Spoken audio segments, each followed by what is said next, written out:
മണിപ്പൂരിൽ വീണ്ടും വെടിവയ്പ്. ഇംഫാൽ ഈസ്റ്റ് ജില്ലയിലാണ് സുരക്ഷാ സേനയും അക്രമികളും ഏറ്റുമുട്ടിയത്.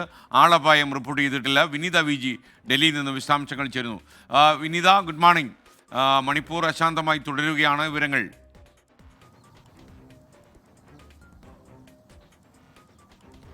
വെരി ഗുഡ് മോർണിംഗ് എസ് കെൻ സൂചിപ്പിച്ചതുപോലെ മണിപ്പൂരിൽ ഈ സമാധാന അന്തരീക്ഷം കൊണ്ടുവരുന്നതിനുള്ള നടപടികളൊക്കെയായി ഒരു വശത്ത് അധികൃതർ മുന്നോട്ട് പോവുകയാണ്. ഇതിനിടയിലാണ് വീണ്ടും വെടിവെപ്പ് ഉണ്ടായിരിക്കുന്നത്. ഇന്നലെ രാത്രിയോടെയാണ് ഈ വെടിവെപ്പ് ഉണ്ടായെന്നാണ് നമുക്ക് അറിയാൻ കഴിഞ്ഞിരിക്കുന്നത്. ഏതാണ്ട് 1 മണിക്കൂറോളം ഈ ഏറ്റുമുട്ടൽ തുടർന്നിട്ടുണ്ട്. അതായത് ഈ കുന്നിൻ മുകൾ വശങ്ങളിൽ നിന്നാണ്, ഈ മേഖലകളിൽ നിന്നാണ് ഈ വെടിവെപ്പ് ഉണ്ടായതെന്നാണ് അറിയാൻ കഴിഞ്ഞിരിക്കുന്നത്. അതിൽ ചില സ്ഥലങ്ങൾ അവർ പറയുന്നത് ഈ ശാന്തി കോങ്പാൽ, യങ് കാങ്പോപ്പി, യോങ്ചിങ് തുടങ്ങിയ മേഖലകളിൽ നിന്നൊക്കെയാണ് ഈ വെടിവെപ്പ് ഉണ്ടായത്. തുടർന്ന് അവിടെ ഉണ്ടായ സുരക്ഷാ സേന തിരിച്ച് ഈ അക്രമികൾക്ക് നേരെയും വെടിയുതിർത്തു. ഏതാണ്ട് 1 മണിക്കൂറോളം ഈ ഏറ്റുമുട്ടൽ നീണ്ടു നിന്നുവെന്നാണ് അറിയാൻ കഴിയുന്നത്.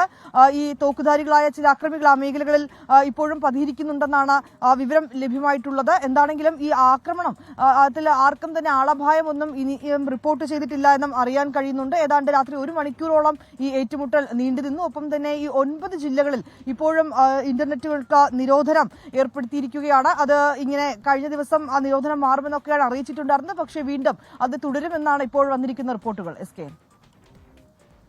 ഓക്കെ വിനീത വി ജി.